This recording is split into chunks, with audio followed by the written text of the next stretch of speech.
Tom kali ini. Oh, ini dia 3 lawan 3 Profesor Tom Haye. Welcome back to the Haye Way, your weekly podcast. Tom is back in the studio, smiling as always. Yes, as always. As always, but you're not really happy because there's some concern at the moment for you. What's the concern? Hey, you were telling me before the episode said, hey, we're doing terrific on YouTube, but on Instagram.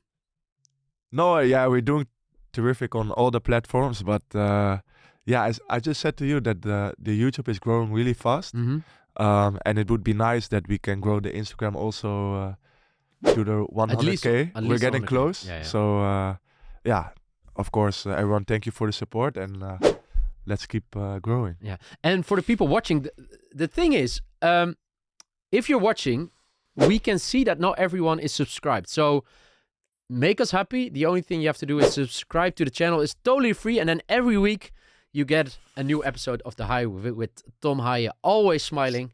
That's something I can promise. And every Neil week, with a lot of talking. a lot of talking. But this week, a special guest.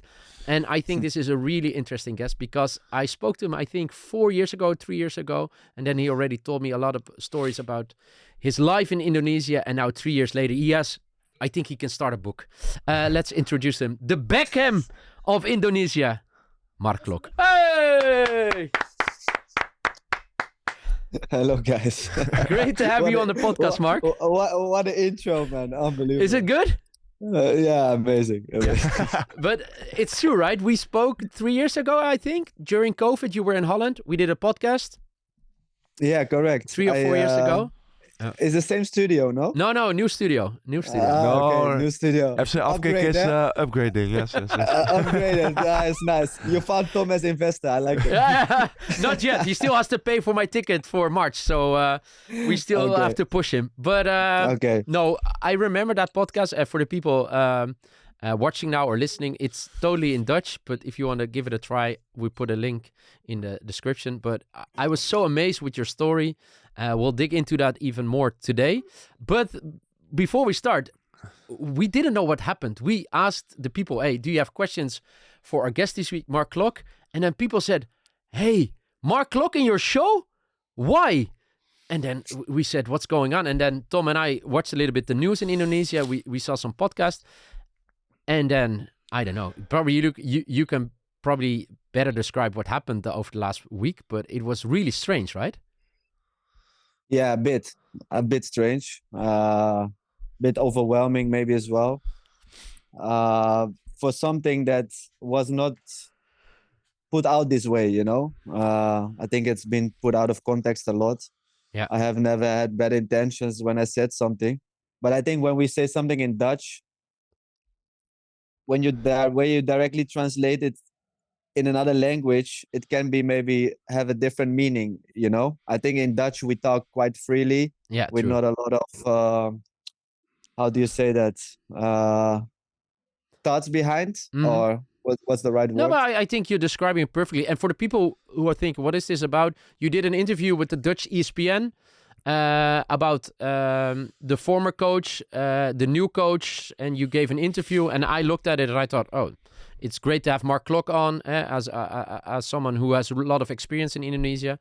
And then now people in Indonesia took the word dictator out of the context, out of the interview, and said, hey, Marc Klok called the former coach a dictator. And yes, you use the word, but if you listen to it in Dutch, and I can back you up because I also speak Dutch, you never meant it. That's what I saw directly. No, true. I think the way I said it was, look, he's a bit more strict than maybe the new coach, and you know, he's a bit more a type who is above the group instead of inside the group. But that's normal because every coach has a different personality. Even every player has a different personality. So it's not good or bad. It's just, I said that as an opinion. And it's been crazy out of context. And what I said, I've never had bad intentions towards him because I had great moments with him as well. People say, you know, sakit hati, because Tom is playing now and not me. But I really have zero hard feelings to that. I wish everyone always the best. If it's me, that's or how I know you. What's the and what was the best moment you had with him?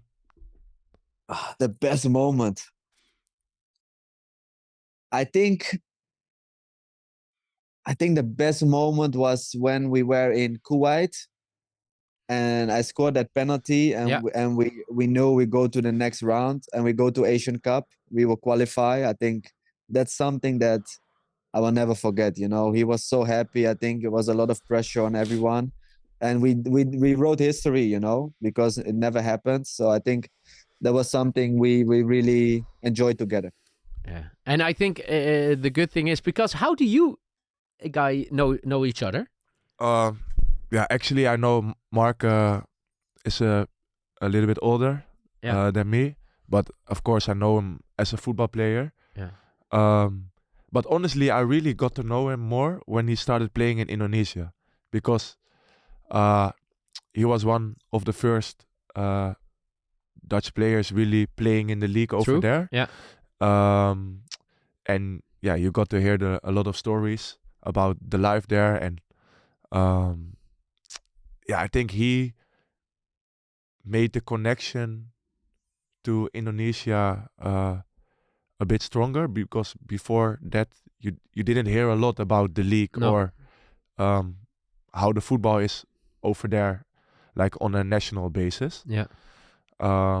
Yeah, and then of course I didn't really know him in person, but the first time I was with the national team, I was with Marc, and then for me it was also really easy to get in the team and to get used to everything, because of course he had a lot of experience already there. Yeah, and I think the easy thing is when you're new at a team, Marc speaks fluently English, Dutch, and Bahasa. So you're any more languages? Yeah, that's that what I wanted to know. Bulgarian. No, but I think that's what you explained also before. The role is that Marc is the connector from, like, everyone has a connection with Indonesia who's playing for the national team, but some guys speak English, some speak Dutch, the other Bahasa, and there's one guy who speaks them all, and that's Marc Klok. Right? Yes, but maybe you should teach Neil something, because Neil said in the first no. In the first episode, he said that the 100 episode? When we reach 100 episodes, he would do the entire episode in Bahasa. Wow! I don't know how he's going to do it, but I maybe I can do a voiceover for you. I need to get a teacher here in Amsterdam, and I have to take daily lessons. Because how long did it take you to speak fluent Bahasa? Fluent, I will say, when I arrived in 2017, I went to a city where they really didn't speak English at all. Which city? For me it was Makassar. Makassar, on Sulawesi Island. So for me it was kind of, I had to push myself, like, if I wanted to have a normal conversation with people in a restaurant or ordering stuff. So I was like, okay, you know what? I'm going to have lessons, and I just want to learn the language, not with further thoughts about it, but then asking teammates all the time, hey, what does this mean? What does this mean? And I think fluently, I would say after 2 years, I really picked up. I could understand all conversations. Maybe after 3 years, I was confident enough to really speak everything by myself. But still, until today, I learn new words. I must be honest, like, my vocabulary is maybe not really big as an Indonesian, but okay, I can understand everything. I can speak everything. Maybe I use the same words, maybe a lot to say what I want to say. But I think after 3 years, it was really good. The most important thing is that the people understand. But it's crazy to see, when I see on your Instagram or after games that you do interviews in Bahasa. I think it's insane, because it's not a language we are used to, Yeah, I made a promise. I made a promise with myself that every interview, except today, except with Ismail, I do all my interviews in Bahasa, also to push myself, and to also so people understand me better. People can resonate more with me on a local level as well. Yeah. And so when you started playing, we'll dig into it later, by Makassar, then you went to another team, and now you're in Bandung playing for Persib. But the whole thing is, then when you started to play for the national team, for Timnas, I think you were the first player from Holland with non-Indonesian background. But now we discovered you have an Indonesian background, right? Yeah, at that time, to be honest, it was crazy because I arrived in Indonesia and people didn't. I mean, I never had this wish. Oh, I'm gonna play for the national team, you know. But at one moment, people were like, "Hey, you should. We miss a player like you. You should play for the national team. Please, please, please." And I was like, "Okay, yeah, why not?" And then my father sent me this text like, "Hey, do you know your great grandfather is coming from Makassar as well?" And I was like, "Really? Like that's crazy." So I tried to dig into it, but we couldn't really find stuff. So at that end, we just continued on the performance level, and the social level of me being in Indonesia 5 years, and then get the passport and play for the national team. So yeah, I think that was, it's a crazy journey, I think. But actually, it's crazy to think as well that you started your Indonesia journey in Makassar also. Yeah. Yeah, like of all places. Yeah, but that's what I realized. It's really special if you think about it. Yeah, it is. But like you try to find more information about it, but is it so difficult to It was so way back, So even how you say that, the bibliotheek, libraries, the libraries, yeah. The new word of this week, bibliotheek. Yes, I saw that one, bibliotheek. So they really couldn't find it wasn't available. So I still don't know until today if what's the real one behind that. Yeah. But yeah. But the thing is, so you started, you played 5 years in Indonesia. You got the rights to play for Indonesia. But I think you started with the under-21s, right, with Indonesia? Under 23, yeah. There was a tournament. But you were older, right? Yeah. There was a tournament. Hey, Neil always does his homework, huh? Yeah, it's good. It was a tournament called SEA Games, Southeast Asian Games, and they could have 3 dispensation players. Okay. To register. Every country could have 3. So the coach Shin-Tae-yong, he picked me as one of the 3 because I just got the passport and they wanted me to play. So I was like, okay, yeah, why not? It's a nice moment to enter the team, and it's a really great experience as well for myself. And a lot of guys actually from that under 23 were also playing in the senior team because the senior team was really young. It's still the same. Yeah, still until now, right? Quite young. So a lot of the guys who were playing at that under 23 tournament are still playing today in national team. So for me, it was a really good moment to just enter the team and get to know everybody on a team level as well. Can you take us back to the first moment, your first game playing for Timnas and listening to the national anthem and were you wearing the red or the white? Red. The red.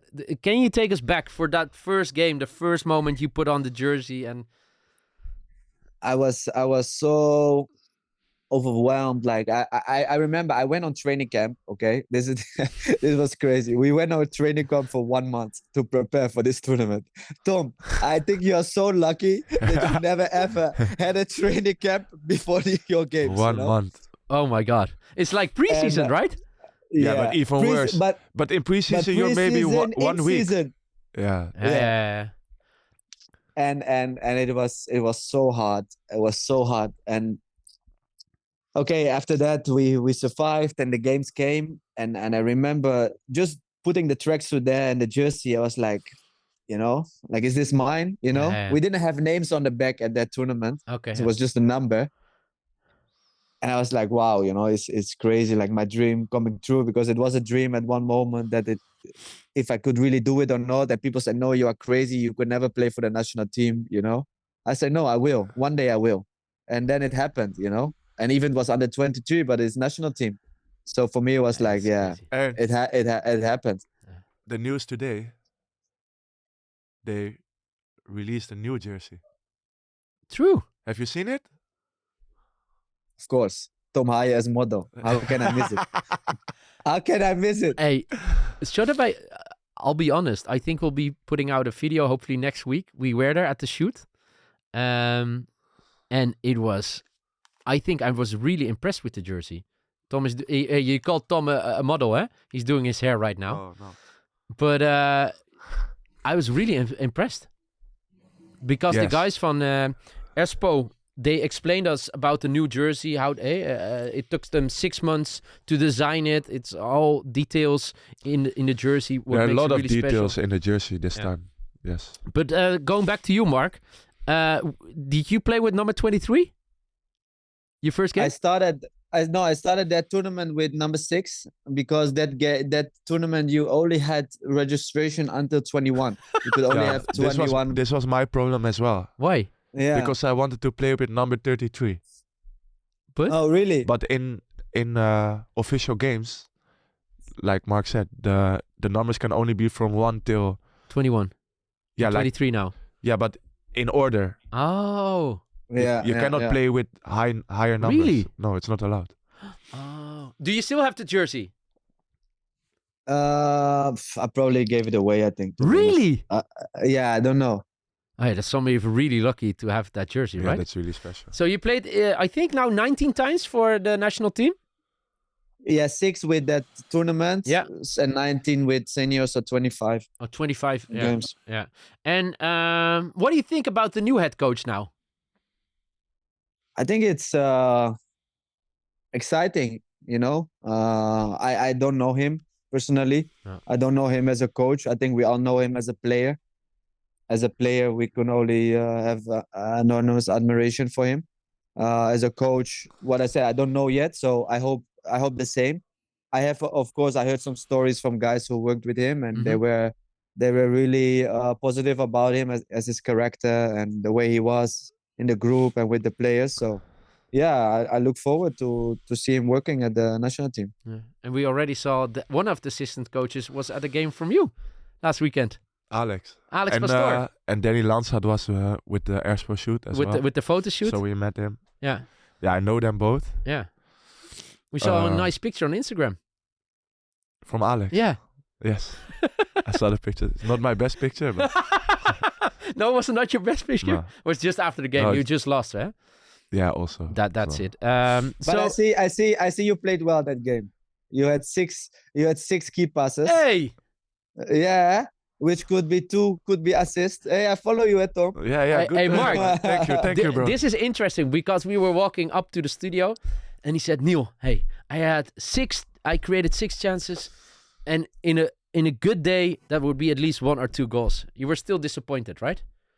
Yes, a little bit. But you have to learn when you get older to process and then put it behind and look forward, you know? You can learn a lot from Marc because I think one of the defines your character that you're always so positive. Always when I follow you on Instagram, or if I see you in interviews, you're always so positive. I think it's the key in life, you know, to be positive, to be grateful, to be helpful to others, to yourself, you know, because in the end of the day, that's what really matters, how people remember you as a personality, you know, and not what you achieved or which success or how much money or what kind of possessions you have in the life. I think the way you leave your mark behind on people, and I think it's really nice that you say that. I'm really happy to hear that because I think that's what really matters, you know. Yeah. It always reminds me when I'm listening to you and everything is how I've been like 2 times now to Indonesia, but both times I really got the feeling that people are always really humble and really nice there. And I don't know if you were like that before you moved to Indonesia, but it feels like looking to a real Indonesian person, you know? Yeah. I think I adopted this mindset also when I came to Indonesia, because I think when we grow up in Europe, we are always chasing more. And to be honest, I'm still chasing more, and you always want better. Yeah. But I also realized too, when I came in, that people were so grateful and happy with what they had, and so content and always happy, you know, like you could see them without nothing, and they will greet you in a super nice way, and they will be friendly. And I was like, how can we be so bitter in Europe, you know, always looking at things But we don't have. also the Dutch mentality. Yeah, like, it's crazy, right? Even when people achieve something, like just like support them, or like genuinely be happy for someone else. Yeah. You know? Yeah. You have the feeling, especially maybe in Europe, it's so different. Yeah, true. I totally agree. Like if you achieve something, people would always like to give some comments about it, like what went wrong, instead of just, you know, looking at the bright side of achievements, you know. And like I think a lot of people in Holland will say about you, oh yeah, now he went to Indonesia and look at him, and you know, and look what he's doing. But on the other side, I think it's just a major achievement when you left Scotland, of all places, and you're now, look at your life right now. You made the best out of it. And we'll talk about, I think one of the greatest things you did is the foundation. We'll talk about that a little bit later. But I think you can see, you know what I mean? Like people can always look on the bad side of things in life. And I think, well, we can learn from people in Indonesia. But to be honest, I said to Tom, I came back from South Africa. In South Africa, you have a lot of people who are very poor, don't have shoes to play football. I played with locals, but are so happy and, you know, so grateful for life. I think we can learn a lot from that here in Holland or here in Europe.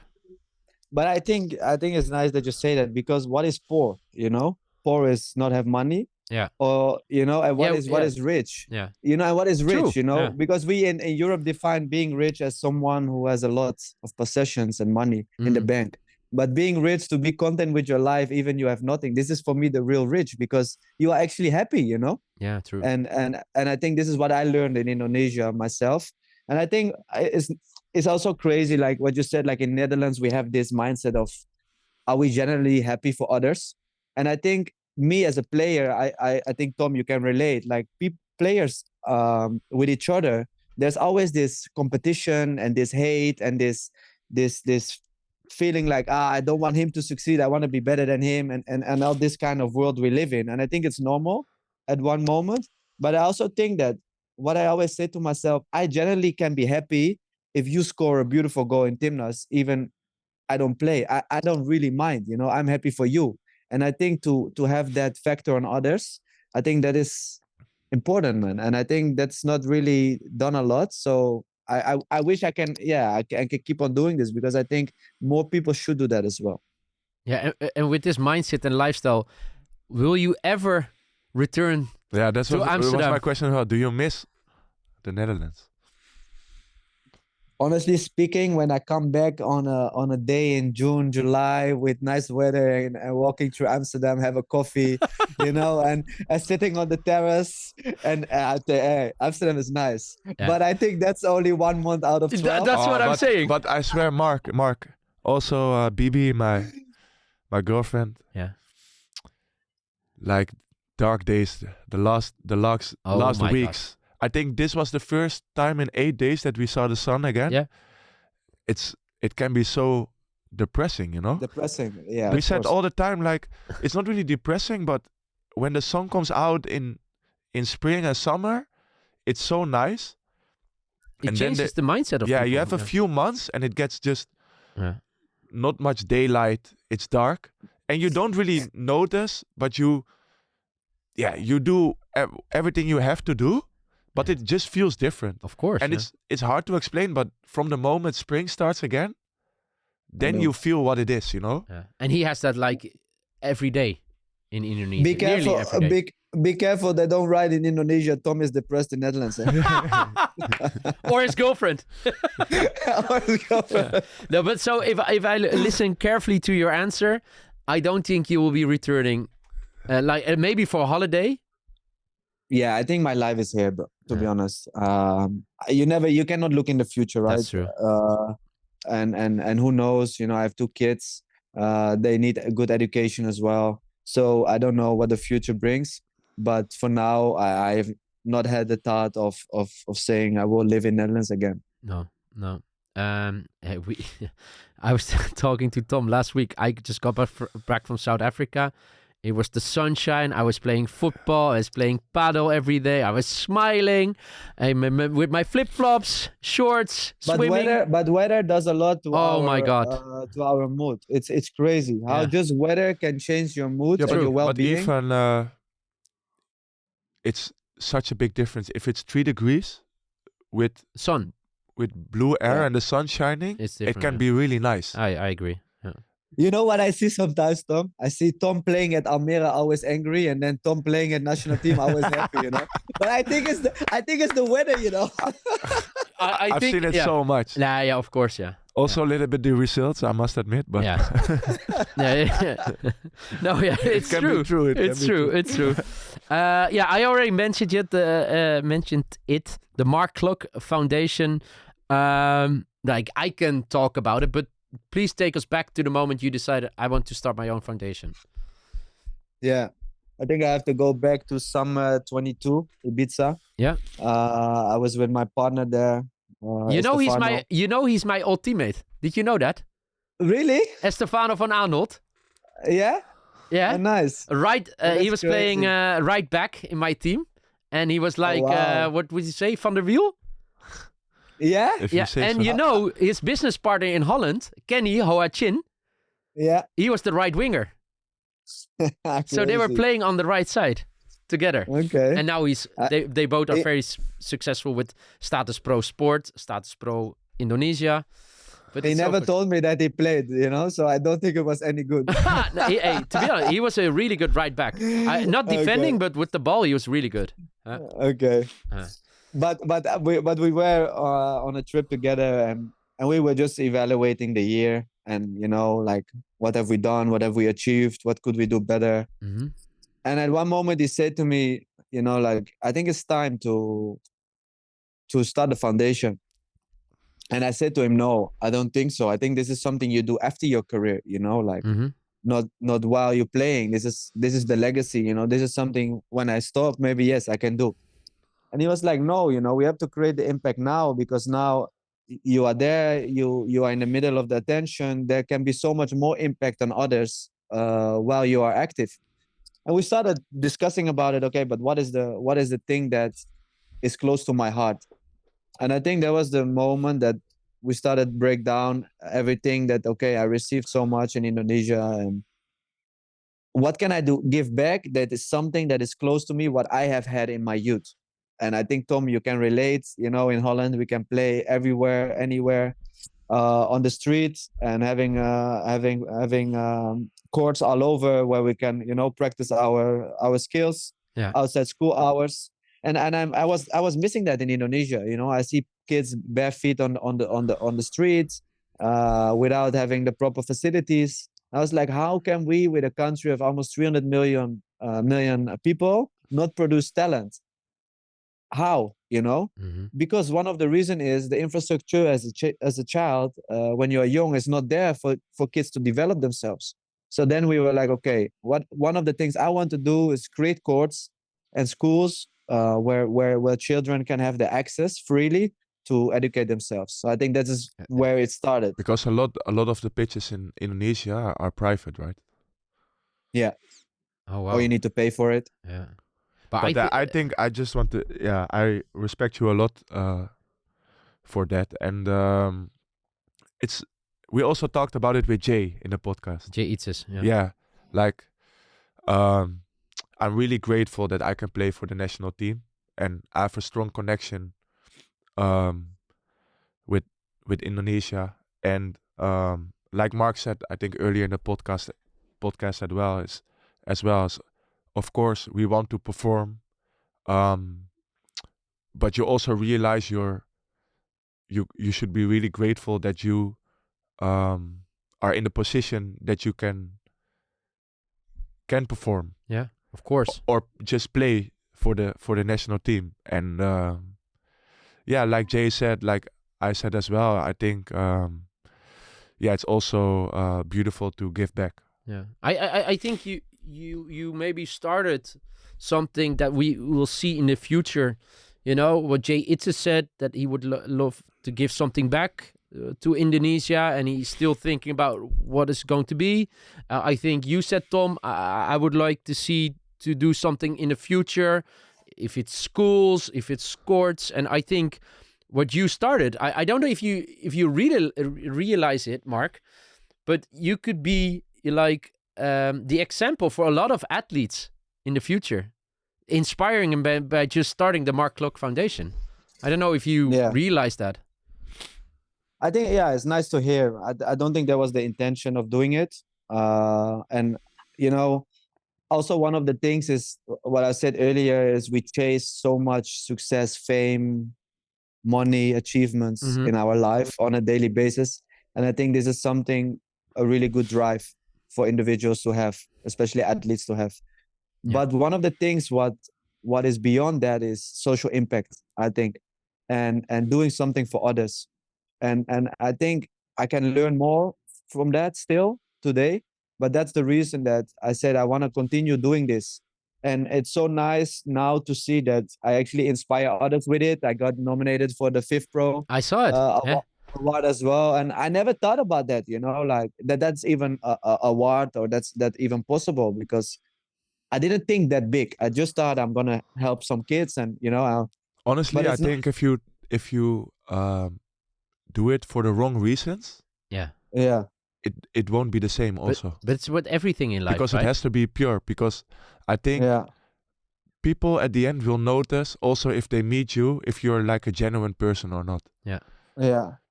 And I think that's what you said. It's the same with just it can be in any form, can be in playing football, in your day-to-day job. If you are genuine or you enjoy what you're doing, you will get the most out of it.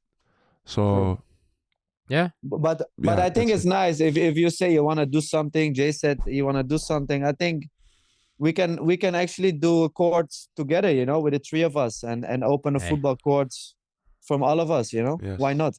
But I was also like, I'm getting goosebumps right now, listening to you guys talking about that. No, but because you're privileged, like you're privileged, Jay's privileged, you are privileged, Tom. Like I would love to play at the level you guys do. I would love to play in full stadiums. I would love to play for Timnas. But that you realize that it's a privilege to play for the national team, and also think, all right, how can I inspire the next generation? How can I help other people? I think it's the way we're discussing it. It shows how rare it is in the world we're living in.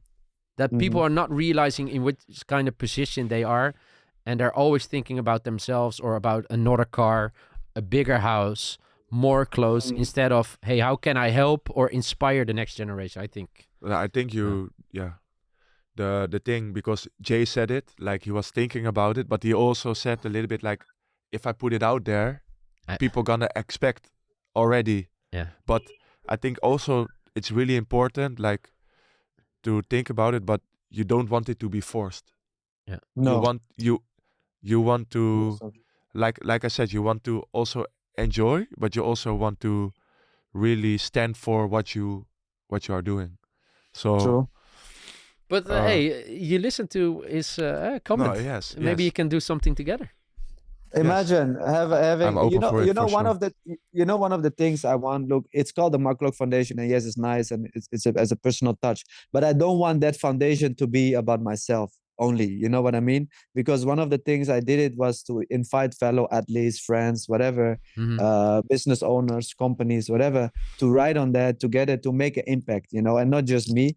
And I think that's also a great power to have, and being the connector is to do it together, because together you can do so much more, and you can have so much more impact. So that's one of my dreams, actually, to achieve that. More people will join, and more people will come on this mission with me together to create more impact, because alone you can only do so much or so little. I think it's just amazing. But also what is amazing, I have to say it, I introduced you as the Dutch Beckham, and we have to talk about who gave you that nickname. I don't know, man. Probably myself. I introduced you as the Beckham of Indonesia, the Dutch Beckham. I don't know, but you gave it yourself? No, I don't know. But one of the things, and I never put that under.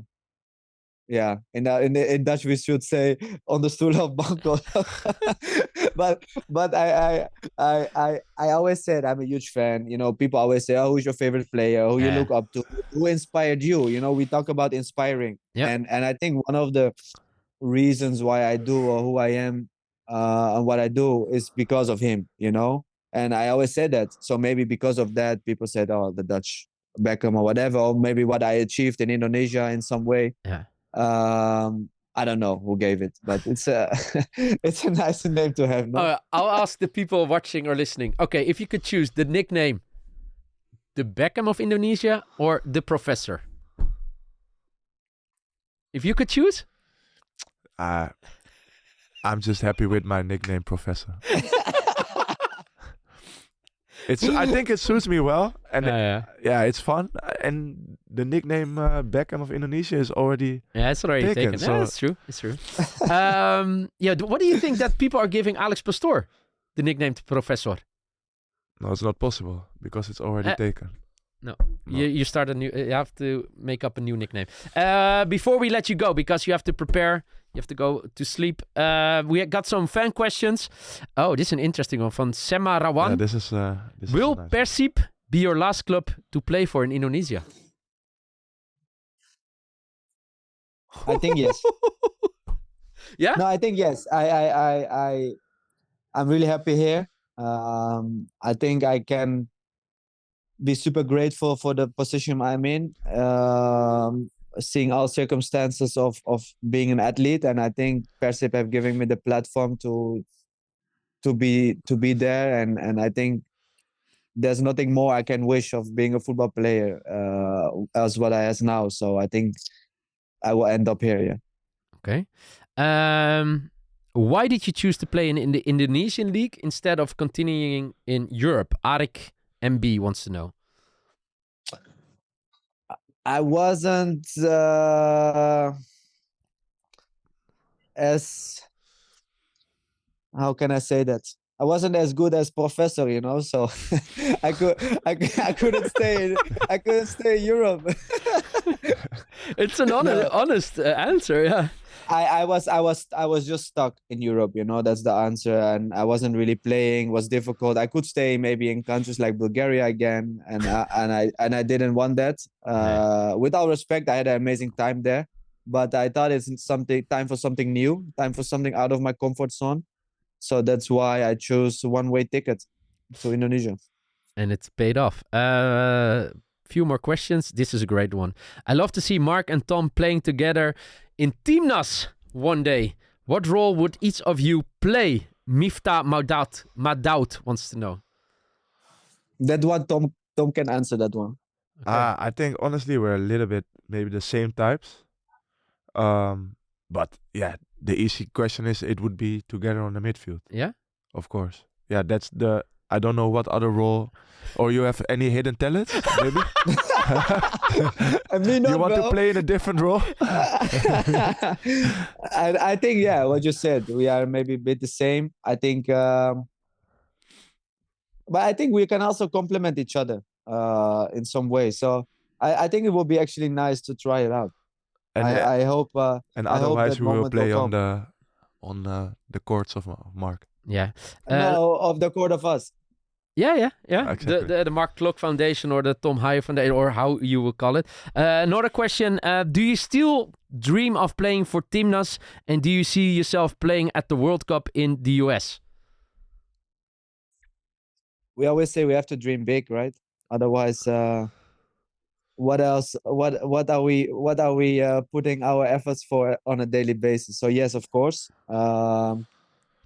I wish for that. I dream for that. Hopefully, it will be possible. Yeah. And what is the thing? It could be food, drink, people you miss the most from Holland.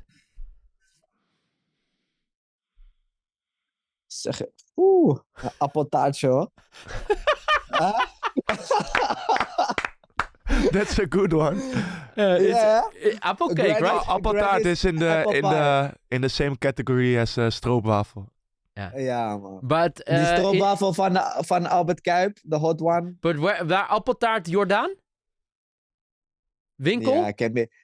Yeah, nice one. Yeah, nice one.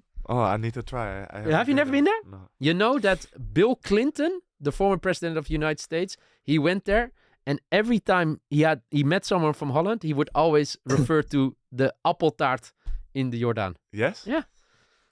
You know what's the first thing I do when I come back to Netherlands? Go there? I eat apple pie at Schiphol. Oh, it's apple pie, not apple cake. Apple pie, that's it. Yeah, at Schiphol? Is it good? Yeah, they have one place, don't know the name. White board with black letters. Nice cafe on arrival airport, Schiphol. We have to find that. We have to find.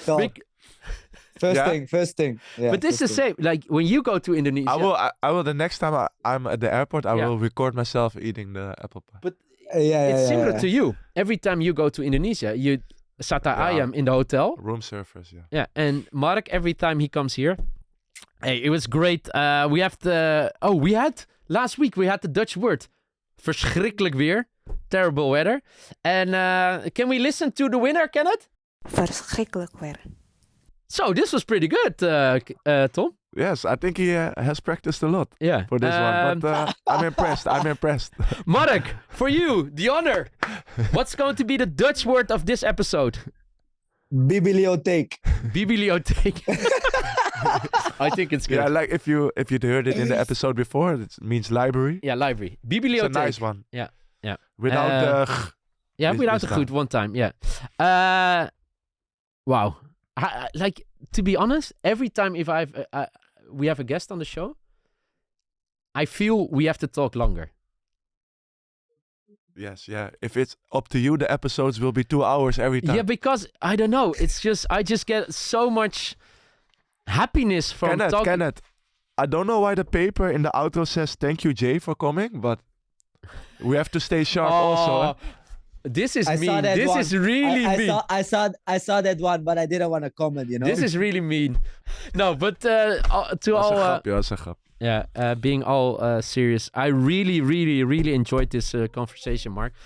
So happy you still wanted to do this in English with us, not in Bahasa. Please let me know. you guys should be Terima kasih, Marc. No, but I have to find someone. I think 90 episodes left before I have to do this in fluent Bahasa. But it was really inspiring. It was good to talk to you about, of course, football, Persib, Timnas, but the part about the foundation and how you look to things in life was really inspiring. So I think that was really cool. Yeah, it's not only about the football, but also the person more behind it. Yeah, and that's what I really enjoyed the episode. Yeah. So in the future we have to do it again, longer, and then we can do finally 2 hours with a guest. That's my dream. And Tom always says no, 1 hour, 1 hour. So for people complaining in the comments, it should be 2-3 hours. It's Tom Haye, eh? He's the big boss here. Tom, thank you very much. You too, Neil. Marc, thank you so much. Good luck with Persib. And hey, one day, Marc Klok, Tom Haye together in Timnas. That would be perfect. And thank you so much. Good luck there. Thanks, guys. Appreciate the time. Good luck. Yeah, and win some games, Tom, at Almere. Yes. I will try to make it work. And for you guys at home, thank you for watching, listening. You know what to do. Subscribe so you don't miss any episode. Next week we're back, and I can tell you, next week, we have another guest coming, and you won't believe who it is. See you next week.